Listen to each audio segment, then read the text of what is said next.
friends, future friends, haters, and ex-lovers. Welcome back to another episode of Crimes of the Heart. I'm your host, Rory Uphold, and I'm very excited to be recording this podcast with my next guest. I consider her like a pretty big voice in the dating and relationships category that I trust, that has really good, consistent, reliable advice. She is the creator and host of Seeing Other People. I am with Ilana Dunn. Welcome to Crimes of the Heart. Hi, that was such a nice introduction. Like, as I'm hearing you say this, I'm like, oh, who? So thank you. You're welcome. Boost It's very today. true. I also, as I was saying, are we keeping Dunn? So legally, according to my social security Yes. and my ID, I am Ilana Dunn Solomon now. No hyphen, just I used to be Ilana Lauren Dunn. We have RIP to my middle name, Lauren. Now Dunn is my middle name and Solomon is my last name. But my credit cards, any other things, I haven't changed my passport. Every day. Wait. Isn't that going to get tricky? As long as I book, I learned this, as long as I book my flights under Ilana Dunn, like my international flights just have to be under Ilana Dunn. They have to match my passport. Okay. But I had gotten a new passport a year before. And then there were just, you really need like a 6 to 8 month window where you are not traveling internationally to like give enough time for the whole passport process. Yeah. And there just hasn't been a time that's felt totally safe to do that. Mm-hmm. So I have not changed. Anyways, every day it's a new identity crisis. I just moved and now my building only knows me as Ilana Solomon. Wow. Which is weird. So I'm seeing it more like on mail and packages. But I don't know. Professionally, I think I'm still Ilana Dunn. I really don't know. If you can't tell. Yeah, I'm curious. Okay, for those of you who just dropped in and magically don't know who Ilana Dunn Solomon is, she just got married, but she's again the host of this podcast. Please give people like a little teaser on who you are and what you do.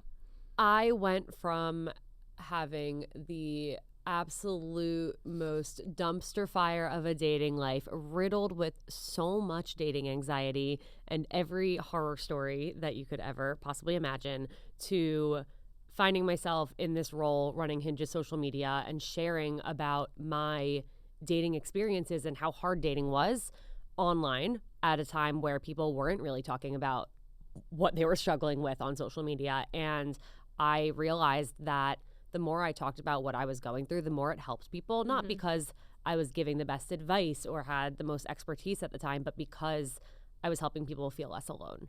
And I fell in love with... You were saying the quiet part out loud. Exactly. Yeah. I fell in love with just sharing both my stories and, elevating other people's voices and giving other people the opportunity to share theirs. And so I ended up getting laid off from my job at Hinge in 2020.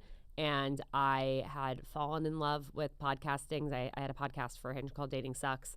And I immediately knew, like, I know what I love to do. I know what I'm meant to do. I'm going to go do it on my own. And so I've been Seeing Other People for almost 5 years now, which is crazy. I feel so incredibly lucky to be just helping people feel less alone and more empowered in their dating lives. And I do dating coaching. I do a lot of content. And above all else, I'm just a girl. Just a girl. I'm just a girl. Can you tell me a little bit about like working at Hinge? Yes. How was that? I mean, were you using Hinge when you also worked at Hinge? Mm-hmm. Okay. I was. It's funny, when I applied for the job, I think I told them, I was like, not only do I actively use this app, I actively use every app out there, and I've only actually gone on dates from Hinge. Oh, wow. And so and this was pre-pandemic. Yeah, this was pre-COVID. I was a user. I loved Hinge. I still, to this day, I think dating apps, while they are flawed in many ways, I think they're an amazing tool. You just have to use them properly and not only use them. You can't solely rely on them. They're a tool, not the only way to date. But working at Hinge at the time was amazing. I mean, we all can sometimes feel like the dating apps have failed us and they've made our lives so difficult and made dating so much harder. But at the end of the day, we're lucky that we have this tool that didn't always exist. It helps make your small world smaller. I mean, Jake and I, my husband and I, grew up. You mean bigger? Sorry, it took, by the way, Yes. the delayed response was both of us. Words are hard. She said smaller, and I went, yep. Mm-hmm. Words are hard. That. But my now husband and I, we grew up 14 minutes door to door from each other, and we didn't know each other. And we had to match on Hinge 3 times before we ever went on a date. And he messaged me, and I didn't answer him. And he had the to first follow time? The final time. Oh, girl. We never talked the first 2 times. And he messaged me. So how did you know? Did you just remember him? No. We didn't even remember each other. We well, how did you know that you matched? Because he messaged me the 3rd time. I didn't respond. And a week later he followed up and was like, "Hey, figured I'd try again." And I was like, "Oh, this guy's cute." I texted a mutual friend. I Facebook stalked, found a mutual friend, texted her, and she goes, "Ilana, scroll up. You asked me about him in October." And in October, I had said, we matched before. We matched like forever ago, but we never spoke. Like, what's this guy's deal? Because like now he's there again. And she was like, "He's amazing. Go on a date with him." And I just never messaged him. He never messaged me. And you had no idea why you didn't message him? No. Interesting. So you gotta actually use the apps if you wanna use them right. But point being, I mean, working at Hinge, like it was a company of people who wanted to help other people find love. Like every Friday we had an all hands meeting, and we all sat around and we like displayed success stories that were being emailed to us, and we were genuinely so happy. Like everyone just wanted to help other people find love, and everyone there was also like on their own journey of finding love and navigating modern dating, and it really was a special place to work and a really magical community to be a part of at the time. I have shit on dating apps so hard for so long. Yeah, I mean, listen, that was also 4.5 years ago. Yeah. Look, everybody's gonna have different opinions. Yeah.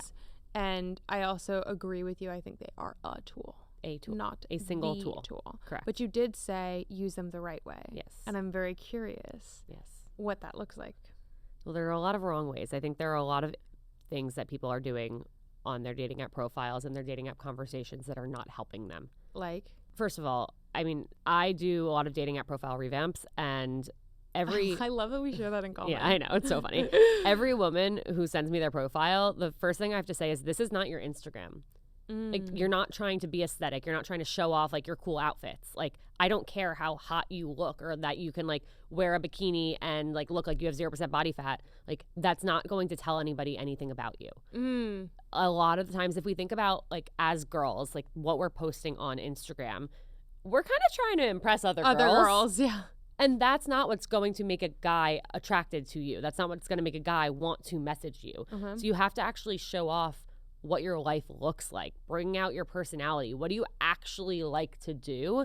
And what would it look like for somebody to want to date you? You know, I think a lot of people try and make their profiles sound and look right by making themselves so dynamic. Like they're super down to, they'll post the one time they went on a hike, the one time, to attract outdoorsy people.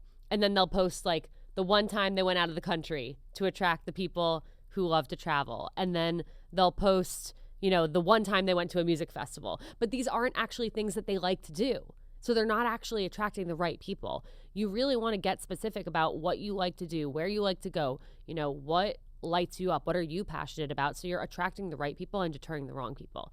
You shouldn't be attracting every single person in the world, because you're not going to be compatible with every single person in the world. Yeah. You need one. It's just one. And I think a lot of people are really wrong about the types of people that they think would be right for them.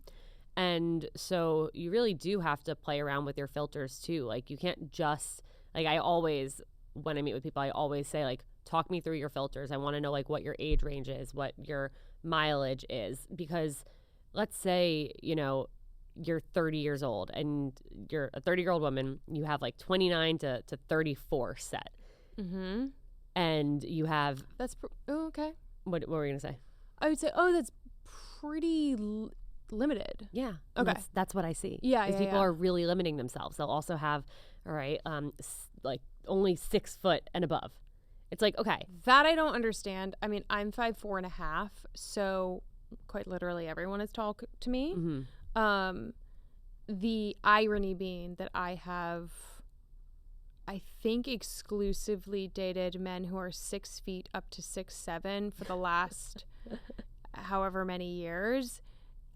I don't care. That's the crazy thing. I don't want to date a man that's 5'4" because I have a rule, which is you have to be able to carry me out, not drag me, carry me out should there be an emergency. But here's the thing. Jake is taller than me, and he won't carry me. Well, it's a good thing because Jake's not my guy. This is true. Yeah. This is true.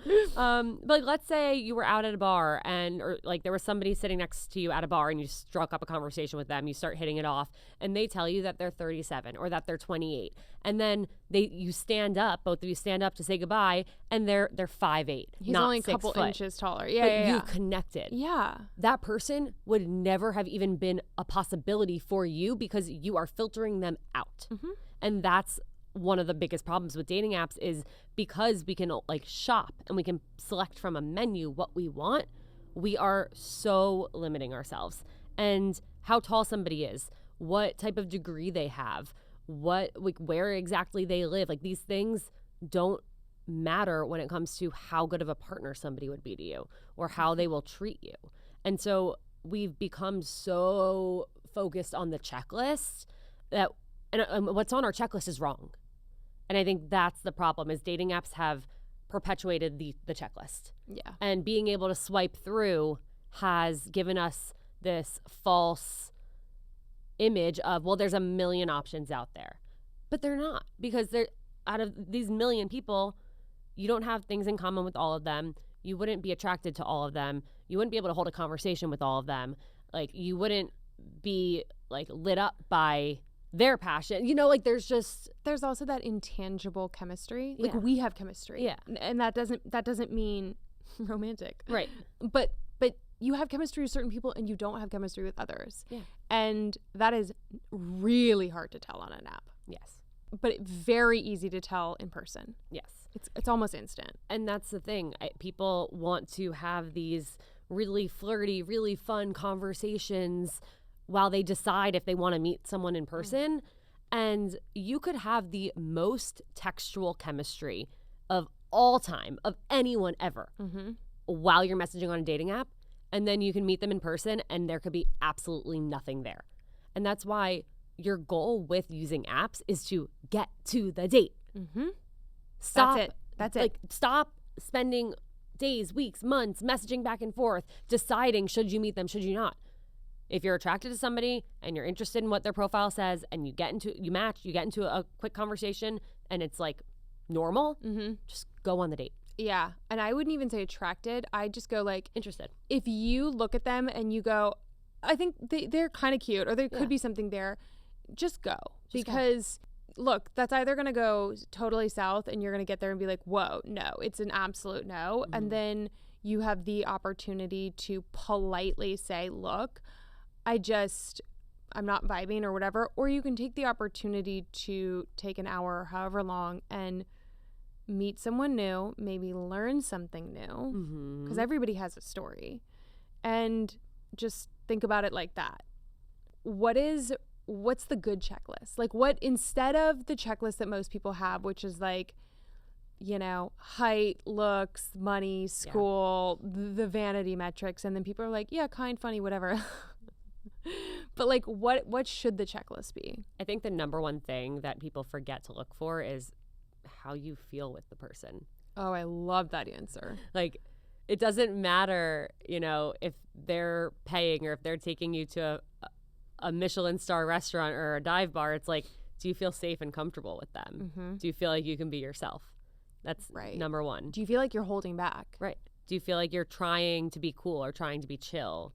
Or do you feel like you're just hanging out with a friend? Do you feel like they're watching you and like sort of assessing you, or like an intake, or judging? Are you being interviewed? Yeah, are you being interviewed? And are you interviewing? Because you also should not feel like you're interviewing. Correct. And you do not need to dance. Right. And so pay attention to how do you feel. Like, yes, you might be really anxious and nervous walking into the date, but 10, 20 minutes in, how do you feel? Like, are you relaxed? Right after the date, do you feel lifted up? Do you feel joy? Do you feel like, oh, that was really fun? Or do you feel, oh my God, like, I can't believe I said that thing. Are they judging me? Like, I should have asked this. I should have done that. Oh no, like, I messed up my chance. Because that's not how it's going to feel. I messed up my chance. Yeah. That's such a terrible thought. As if you get one shot. Right. Like, this is something that I really worked on in the second half of my 20s, of kind of taking note of the people that I was spending my time with. And I started realizing that there were certain friends where I would leave a dinner or a night at their apartment and I would feel really anxious of like, are they talking shit about me now? Or like, were they judging me for saying XYZ thing? Should I not have brought up ABC thing or person? And that didn't feel good. It was very draining. And then I started making some other new friends that I would spend time with, and I would leave being like, I feel great about myself. That was so fun. Yes. I am obsessed with them. They make me feel so good and so like valued. And I just want to keep hanging out with them. And once I started to have those new experiences with new people, I was like, whoa, wait a second. Why do I spend time and invest time and energy into people who drain my cup versus fill it up? And why did you? Because I felt like I had to. Because it's easier to maintain a surface level friendship than to end a friendship and move forward. It's hard to let go. And it's hard to do different things. And it's hard to find new people too that you really want to spend time with. But that's also why we stay in relationships that don't serve us, because we're afraid, well, what happens if I leave? What happens? Will I ever find somebody else? Will I ever, feel whole without this person? The bad, we talked about this in a previous conversation, like the good is worth all the bad. Yeah.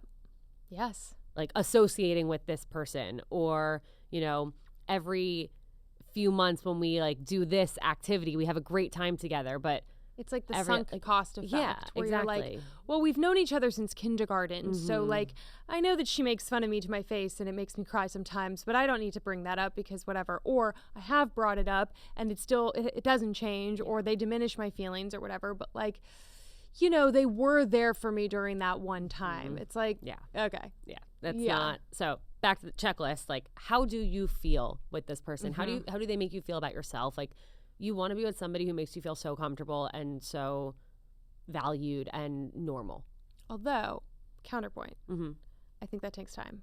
100%. I think that like that builds, right? Like people expect to feel sparks on the first date and like, but I'm not saying sparks, and like bond and like share each other's story and whatever. And I'm like, that takes time. I'm not saying sparks. I'm saying comfortable and safe. Okay, cool. And like you matter. Yeah. Like that's the thing. Like people, like to your point, like people expect chemistry and butterflies and fireworks and love at first sight, and that they're gonna leave a first date being like, that's the person I'm gonna spend my life with. Like, oh my God, like that's not reality. Every date I've left feeling that way, never crashed worked. And burned. Yeah, 100%. Crashed and burned. That was me. That's in my early person? 20s. Yeah. What? My roommates and I at the time, we had. Did you ever watch New Girl? So like the douchebag jar, where basically like anytime one of the characters like said something douchey, they'd be like jar, and he'd have to like put money in it. So every time I came back from a date and said, oh my God, I'm in love, I had to put money in our jar. Like that was me. I wanted to find the fireworks. I wanted to stay up all night and have these magical like New York City experiences. But every single time I did that, it wasn't real. I was putting all this emphasis on, well, we talked all night and it was magic. Like it just wasn't, that's not real. Well, that's I not also what a life think is. It's like you feel more bonded than you are. And when you it's almost like a trauma bond, but there doesn't Yeah. necessarily need to be trauma Right. for you to have that kind of trauma bond style where you've like shared so much information. So then you feel like feel so connected to the so person. connected They to know the everything person. about me. I've shared things with Right. them that I've never told anyone. Why are you telling somebody things that you've never told anybody else on a first date? that's I batshit I would crazy. agree. I mean, listen, I done it so many times. That was my heroine. Yeah. Like I used to love having those marathon dates and feeling so bonded and whatever, Yeah. all of that. And then I realized this is actually kind of like perverse in that, and I mean that in the literal sense of the word, not like how we all use it. That I wouldn't like give the keys to my house to somebody that I had just met. Right. And like the people in my life that do have my extra set of keys or they are my emergency contact, those are people that I've built trust with over time, because trust does take time. Yeah. And you got to see them in a 360 perspective and in so many different ways. Mhm. So why the fuck do I think I can do that in a night Right. Exactly. or a week with someone? Exactly. Did you watch a lot of rom-coms growing up? Of course. Who Okay. didn't? Yeah. That's how we get these ideas in our head. Correct. I Yeah. just was wondering Yeah. if you also have brain rot. Yes. Yes. Okay, cool. I Cool. can confirm. Yeah. Another thing I think is important, and like this is kind of one of those situations where it's like what we look for versus what we should be looking for. We look for people who, like, we have this vision of what we want. Okay. An example I hear all the time. I want someone who's really close with their family. Okay. Well, you don't get to choose your family. Somebody's could have siblings or parents who are no longer with us. Somebody could have had a huge falling out with their family. Especially now with like how Mhm. the political climate Yeah. is so divided. Mhm. I feel like this is a really pertinent topic. Someone could be estranged from their parents because their parents didn't support who they were. Like, there are so many reasons why somebody might not be close with their family. And so that person's not going to tell you all of these deeply personal things on their first date. They might just say, yeah, I'm not that close with my family, or I see them like once a year during the holidays. And you might be like, oh, red flag, they're not close with their family. Maybe they so badly want to create their own family and be close with their future family. Maybe they have this chosen family that is so special and close to their heart, and that's the people that they call family. You can't find that out about a person on the first date. What you can find out about is, I like to encourage people to talk about, their childhood maybe on a first date. Like, oh, what was it like growing up in this place? Or did you like, where you grew up? Or did you like growing up with siblings? And I always ask about like, what's a really memorable birthday? I love that. Because then you can like learn a lot. Hearing what they say will tell you, like, do they really want to have a big, close, like tight-knit family when they're growing up? Did they say that they really didn't like growing up as an only child and they really hope to have like a big family later? Like, you can learn these things about somebody based on context clues and the questions you ask them versus just, oh, are you close with your family? Yeah, That only tells a tiny part of the story. for sure. I love that. Okay, so on that note, this is like kind of related, kind of not. Somebody once told me like a great question to ask on a date. Although I think this is more like second date, less first date. Unless, because I don't know that you need to talk about like your past relationships. But I think when that comes up, something to say is, wait, what's one thing that you learned about the last relationship that you're trying to bring into the next one? Love. Because it's like what you're kind of getting at is like asking questions that give you the ability to read in between the lines, right? Yeah. I also, hot take, I loved talking about dating and relationships on dates.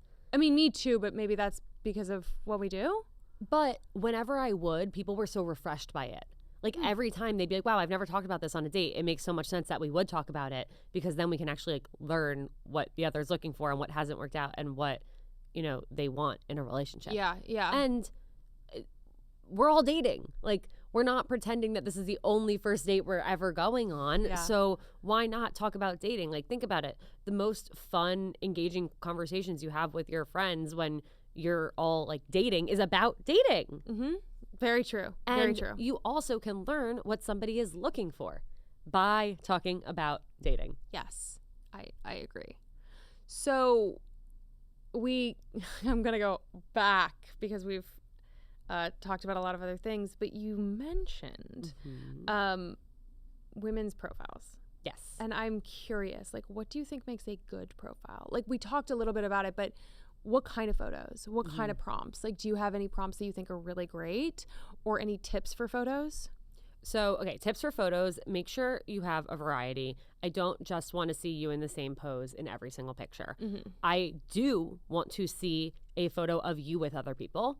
Not every photo, but I want to see one photo of you with family or friends, whoever your people are, where you are genuinely in the moment and present. This isn't a posed photo that you're taking when you're all dressed up before a wedding. This is a genuine, happy moment.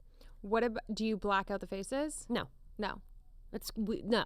Interesting. It's weird. I just think it's a bummer when you look at a photo and you realize his friend is hotter. Yeah. Totally. But, that's the risk you're taking. Yeah. Yeah. And maybe their friend's hotter, but maybe you and their friend have nothing in common. Like, again, it's all these assumptions. Yes. Photos of you doing actual activities. That you like. Yeah. If you love to cook or bake, why do you not have a photo of you cooking or baking?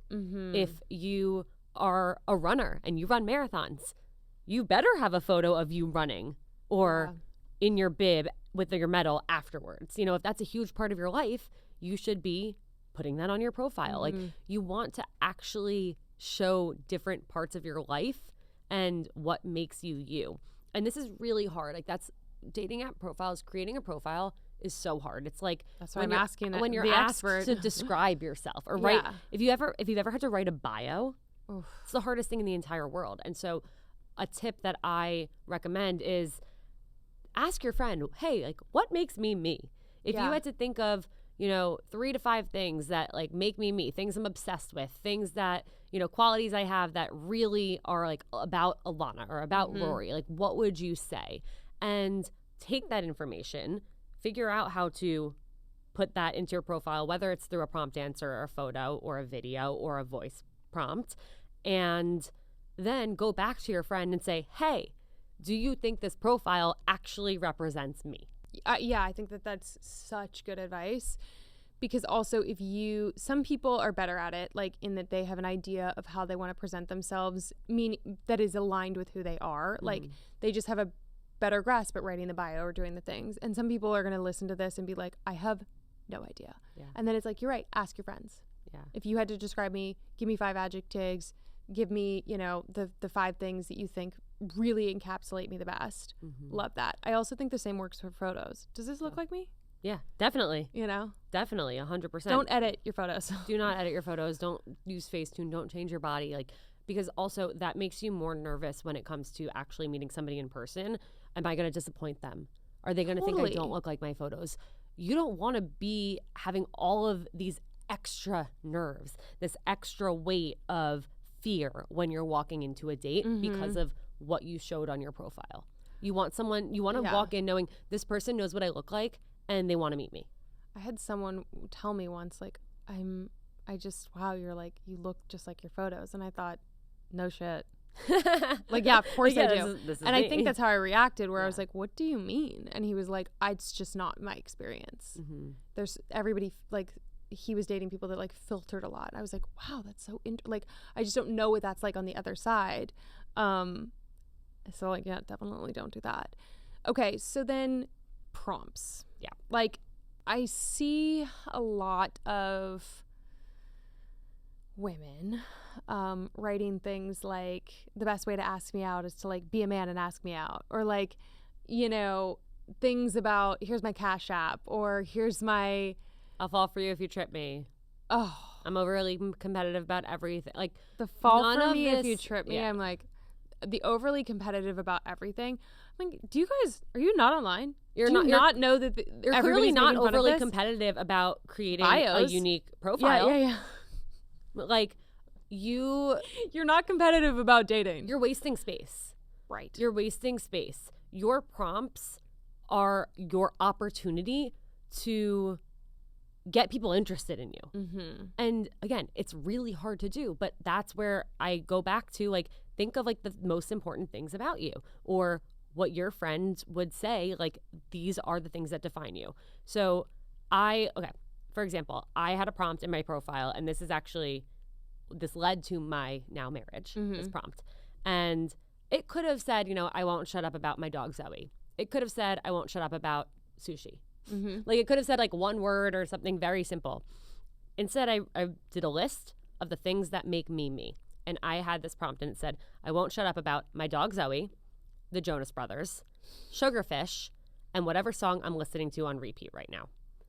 And that list of things said so much about me and gave so many different people an opportunity to connect with me over one of Jonas many Brothers. Things.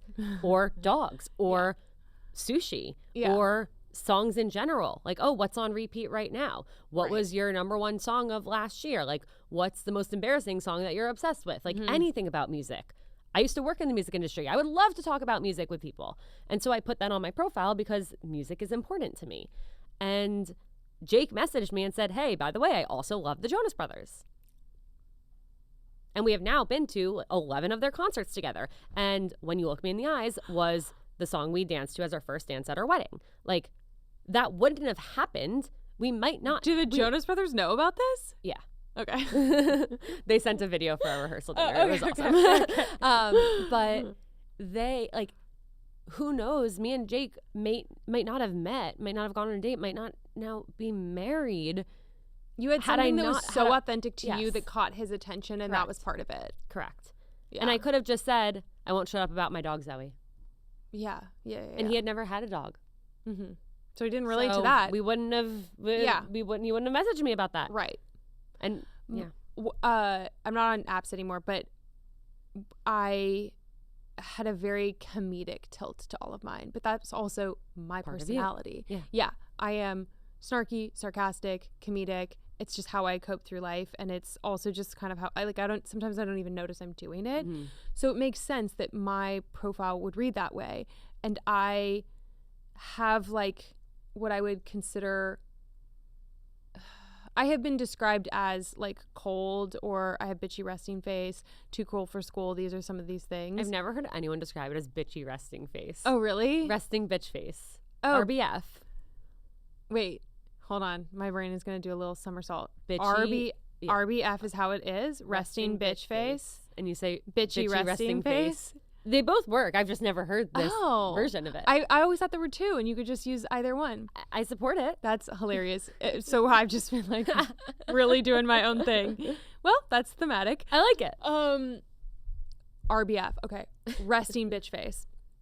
And like, I guess that makes sense in my profile that there's this element of like cool girlness. Not that I necessarily think I'm cool. I mean, I do think I'm cool, but like, I have an aesthetic, a vibe, or whatever that is authentic to me. And here's the thing. I actually think for you that makes sense, because in my eyes, you are cool. Like, thank God. Like, I don't think of myself as cool. Oh God. That's not my aesthetic. Sure. You know? Yeah. You Jonas Brothers. Right, exactly. Yeah. Like to me, I'm the weirdest person that I know, and I want in my profile cool about to you that. Is that you're like, I think what I value as being cool is authenticity. So like, you owning that you love these things to me is cool. But I know when you're using the adjective to describe me, it's like, I left home when I was 14. I moved to an art school. I dropped out of college for a record deal. Really there cool. are like things, really yes, cool. there are elements where it's like, I gave myself my first tattoo and pierced my own ears and ran away from home, and I used to sell drugs, and like, really I've done a lot of like, I don't know if these things are cool. We're not the same type of cool. But it's like, I have like a whatever-ness about that. That's not who I am, but I do think, so if I were to show you a profile that I made right now, there's going to be elements that like are very authentic to me that might seem whatever. And I think it's just about that. And that's sort of what I'm hearing you say. They're going to seem whatever to people who are whatever to you. They're going to seem cool to the people who, you know, like, that's the thing. You want to attract the right people and deter the wrong people. Right. And so if somebody thought that it was really weird that I put the Jonas Brothers in my profile, okay, I don't want to date them because I am going to be going to all these concerts. And but what if you weren't getting dates? Then I'm all for well, first of all, don't just use the dating apps again. Yes. Like, if you're not getting dates on the dating apps, that doesn't mean you're undateable. That doesn't mean you're doing something wrong. Oh God, just say that louder. Yeah, like you're not. Don't let the dating apps ever tell you that you're undateable, because you're not. Go out. Yeah, you might not be favorable to the algorithms. Right. And that is okay for whatever reason. But like, yes, try other methods. Dating apps are so new. Mm-hmm. God, like, they feel so old. Our parents, our grandparents, for thousands, tens of thousands, hundreds of thousands of years, dating apps didn't exist. And we are here now, which means that people met, people created lives together, people procreated. Like, the world went on without dating apps. Yes. There are other ways to meet people. There always have been. There always will be. Mm-hmm. So if the dating apps aren't working for you, get off. Mm-hmm. Don't keep giving them money and time and energy. Just get off. And don't let them make you feel bad, because that'll perpetuate. That's 100%, terrible. 100%. One other thing about profiles that I really want to mention in a what not to do. Mm-hmm. Don't make a long list. Oh, I know where we're going with negativity. This. Oh God, yeah. That. And don't make a Don't match with me if. Yeah. Like, no.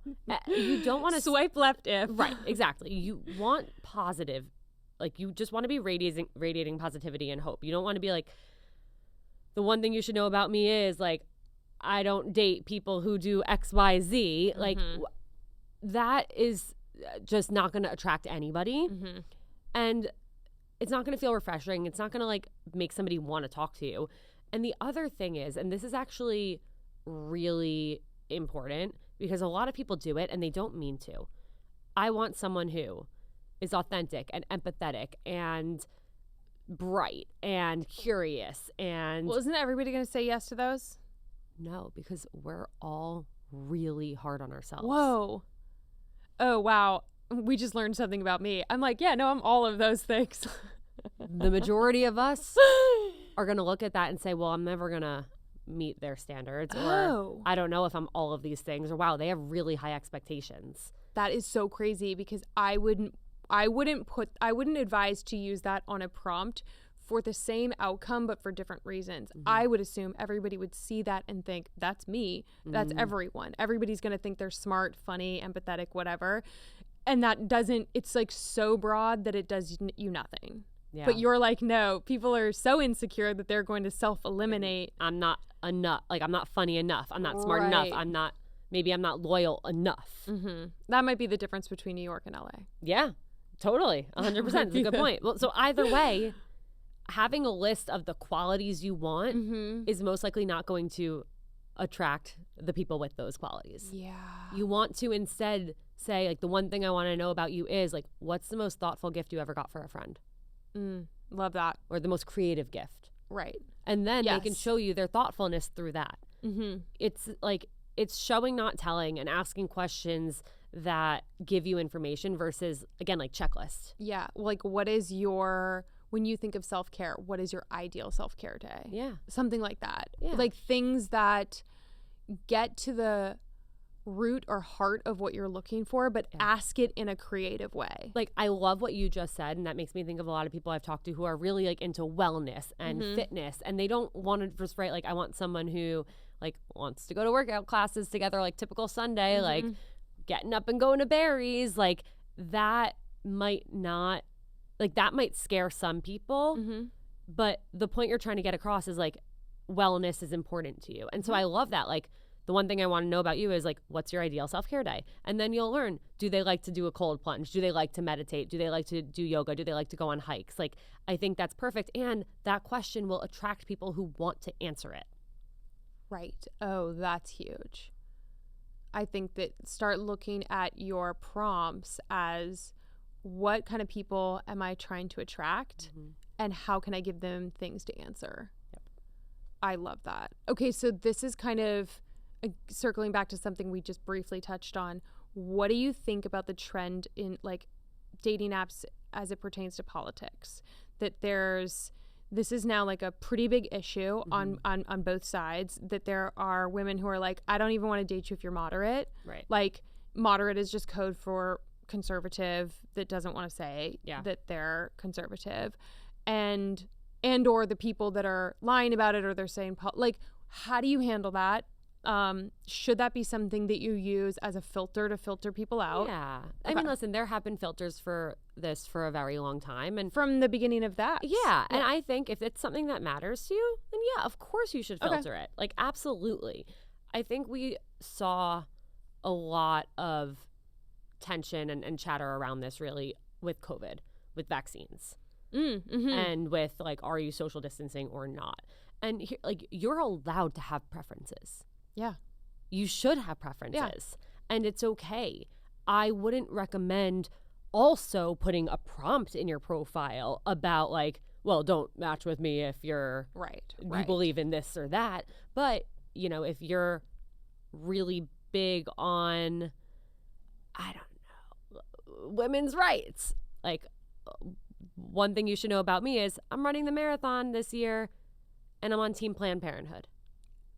I was just going to say, like, in going with the advice that you had just given, one of your prompts could be, like, what charities do you work with, or what form of activism are you, like, the most into? Like, something, I don't know, off the top of my head, something like that, because, like you said, the people that are attracted to that are going to answer that, and they're going to tell, like, it eliminates people in a way that doesn't feel aggressive. Because I think what's intense is, like, when you're like, don't follow me don't swipe on, don't match with me, it, like, kind of puts you, the profile host person, in a light that feels like you're aggressive. This person thinks they're better than me. That you're, like, super judgmental. It just feels way more intense than, I think, even how you might communicate that. Yeah.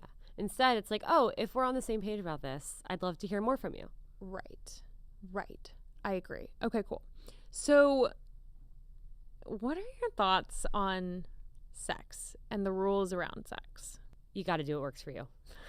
Like, 100%. And here's the thing, like, you might not know what works for you in terms of sleeping with somebody on the first date or waiting 5 dates, whatever. Maybe you have a hard rule. Maybe that rule hasn't worked for you.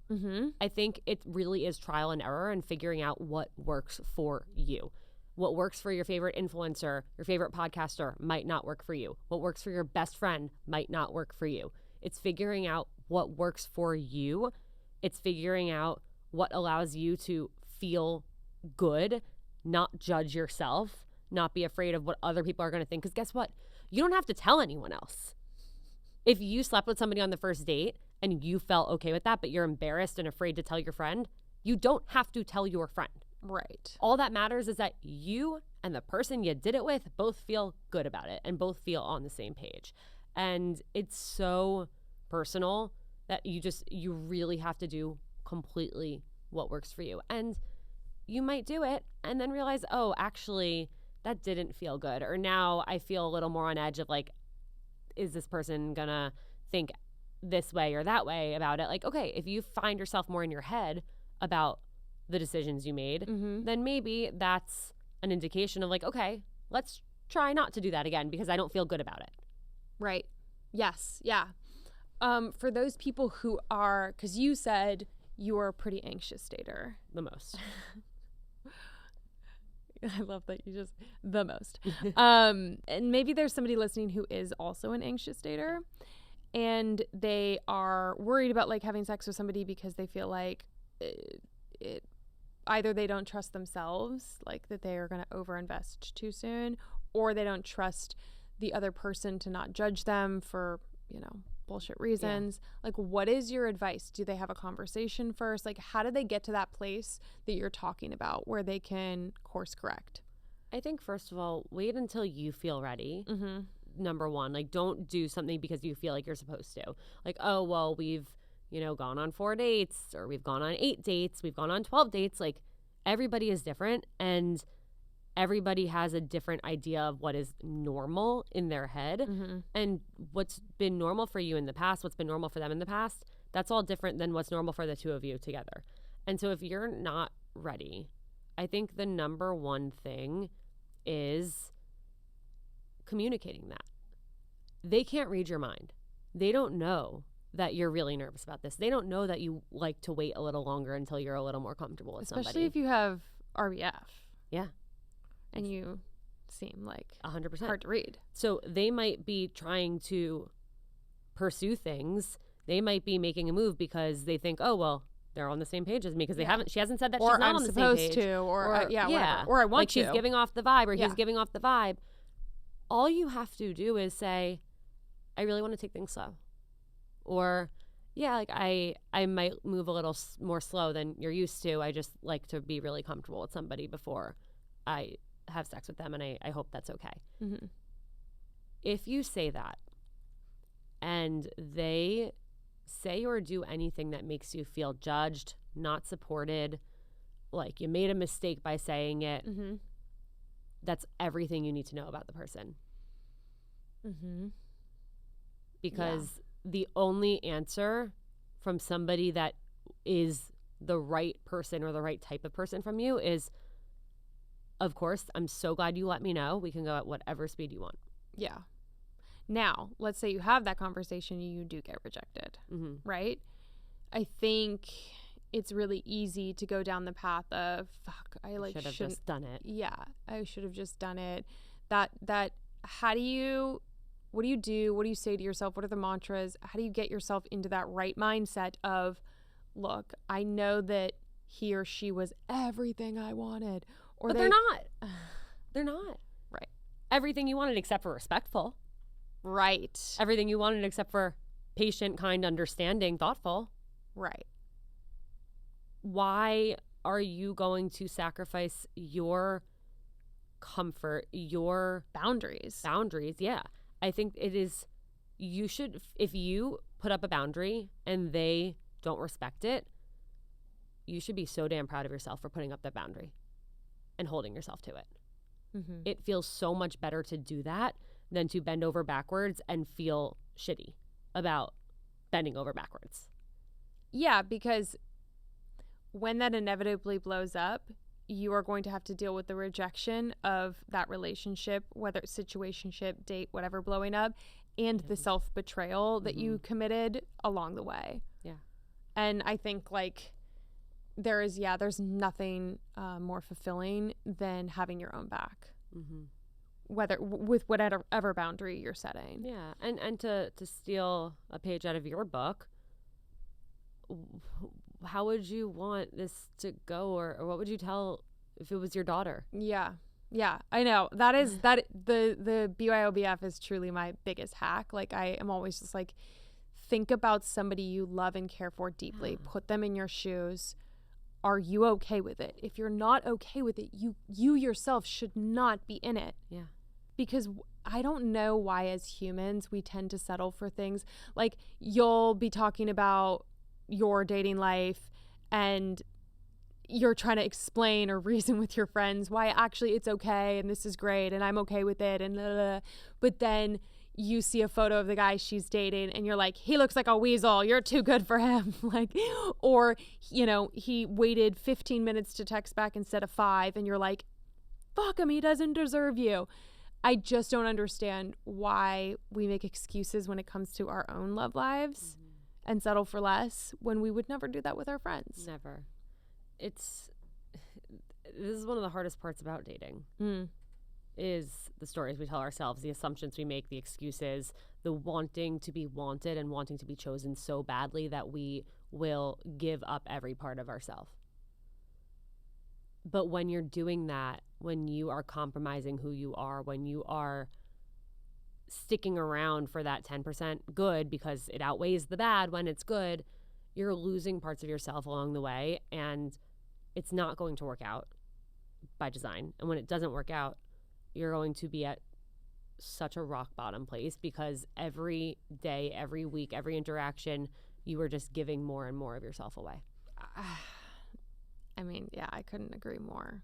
I feel like that's part of the lessons I learned. Yeah. I think it's part of the lessons you learned and why we both started our podcasts, to try and help people not do that. Because it's like, no one's hurt me more than I've hurt me.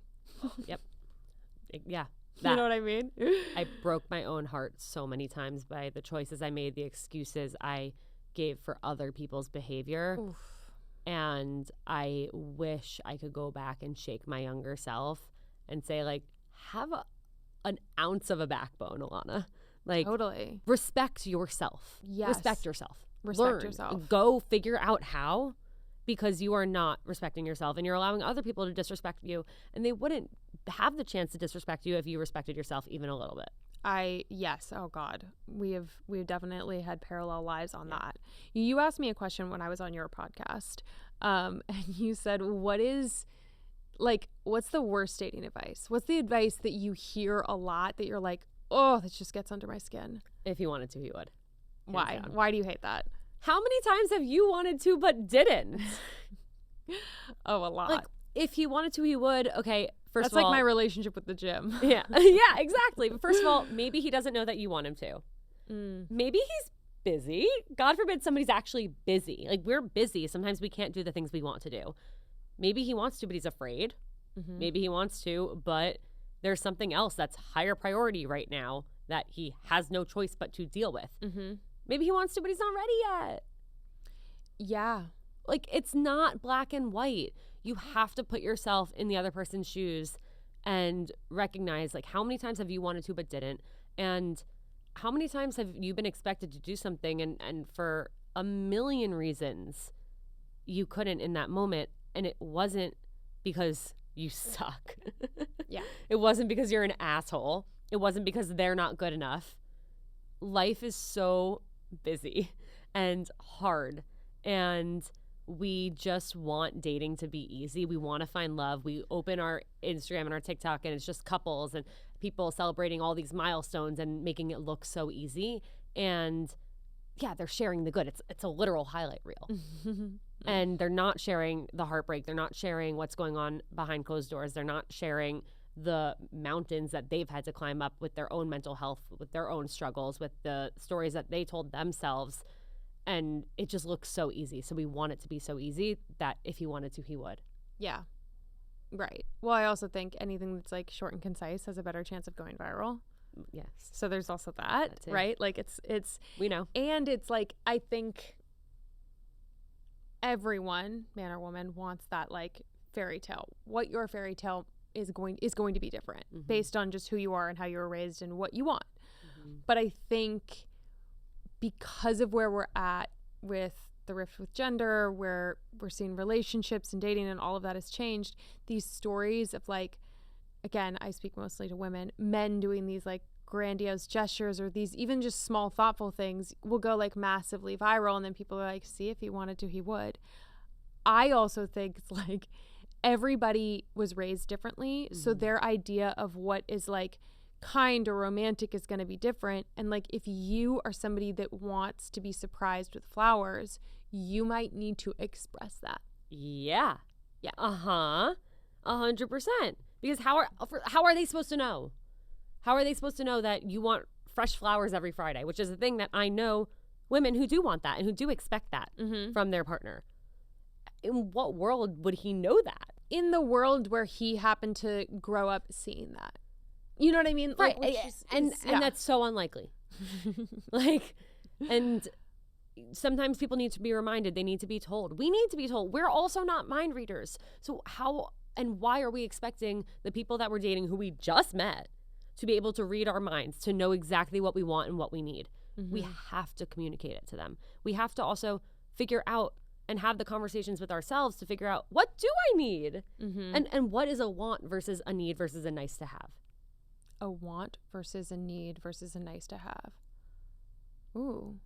Yeah. There are differences. Yeah, there are differences. And we want it all, and we expect that the right person's going to just do it all and know how to do it. I know, but I've yet to meet that person. Like, I don't mean that like romantically. I mean that just in general. Yeah, it's not a thing. Like, I think this is very funny. Like, I'm very like sappy and nostalgic and emotional, and like nothing in the world would like make me happier than if my husband would like write me a little note or like a letter.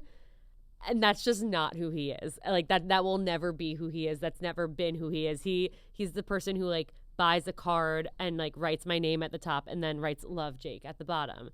But he shows his love in different ways. Right. Like that's just not his form of expressing that he loves me, versus during my move, I found these old notes that I saved from my move when my parents sold my childhood house of my high school boyfriend writing me love notes that said that he loves me more than anybody's ever loved anybody ever in the history of the world. Mm-hmm. That's not, Jake's never going to do that, but Jake is the person I love who I married, and so why'd you break up with the high school boyfriend? He broke up with me. Apparently he didn't love me more than anybody has ever loved anybody in the history of the world. He's like, actually, I love you so much that I have to break up with you. But like, everyone shows love differently. I mean, we recently also, like, we were on a trip and every couple in the pool was like in each other's arms and like legs wrapped around each other, and we're just not like that. And I was like, and I like as a joke did that. He was like, what are you doing? And like, that's just not us, but that's other people. Like I have other friends who their love language is physical touch. And like they are sitting in their partner's lap or like never not touching their partner. And that's not me. That's not him. But if it was me and if that was what I needed, I would have had to communicate that. Right. Yeah. Sometimes things just happen instinctually. But a lot of times you have to communicate it, and it's so interesting because I have friends that rail against that. They're like, I don't want to.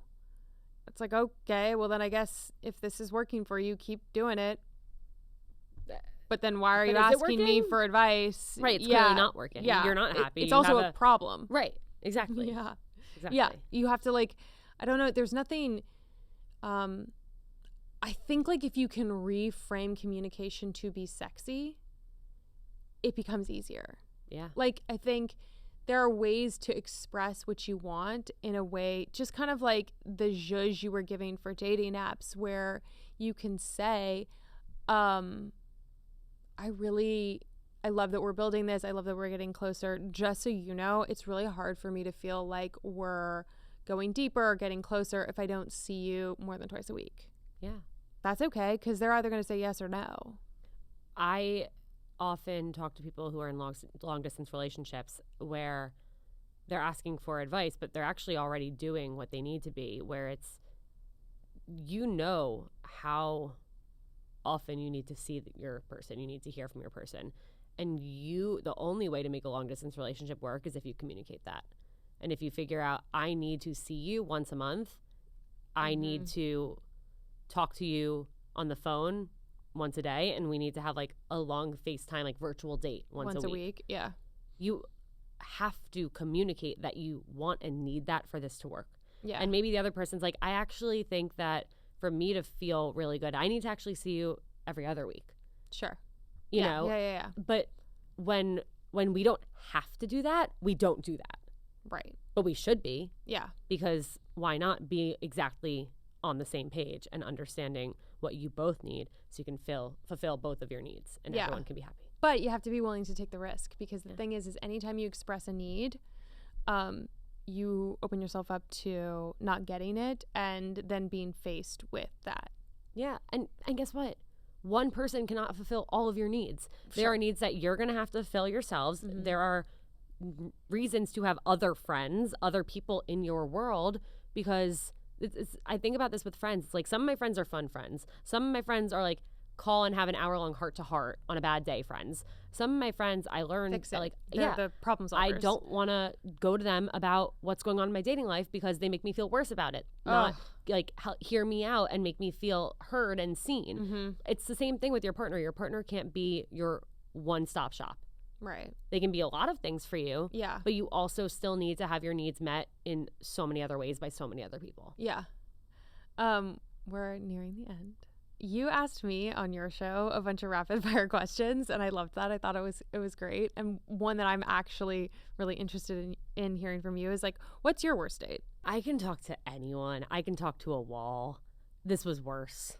Oh. And, you know, we were seated in the corner of this really nice cocktail bar that I actually love. And we finished our drinks, and it took like 30 minutes for someone to come over to us, to the point where I got up, I went to the bathroom, and I said, hey, nobody's like checked on us in a bit. Do you mind like coming over, like sending a server over? And I kept like, I would ask him questions. He would give me one-word answers. And I'm like, this date needs to end. Like, this is just so awkward. I feel so uncomfortable. And so the server finally comes over and is like, can I get you guys anything else? Like, do you want another round? I'm like, no, I'm all right. The guy ordered another drink. I'm like, for what? Like, what? I don't know. Like, it was worse than pulling teeth. It was worse than talking to a wall, because Why didn't you leave? I felt like that would have been the meaner thing to do. Yeah. And more uncomfortable to do, to like you know? Yeah. And the craziest part was he asked me for another date.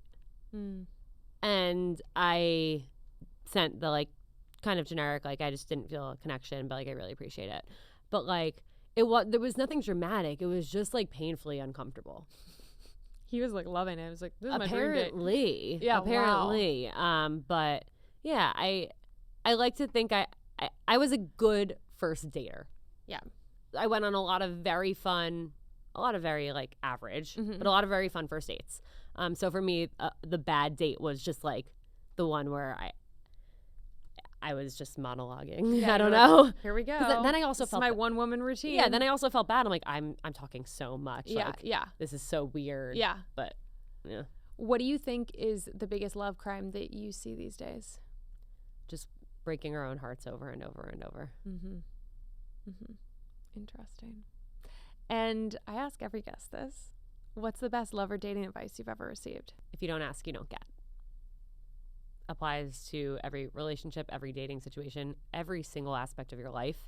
I could write a TED Talk about if you don't ask, you don't get. You should. I honestly should. It's advice my mom gave me when I was in high school, and it has gotten me every single opportunity that has changed my life.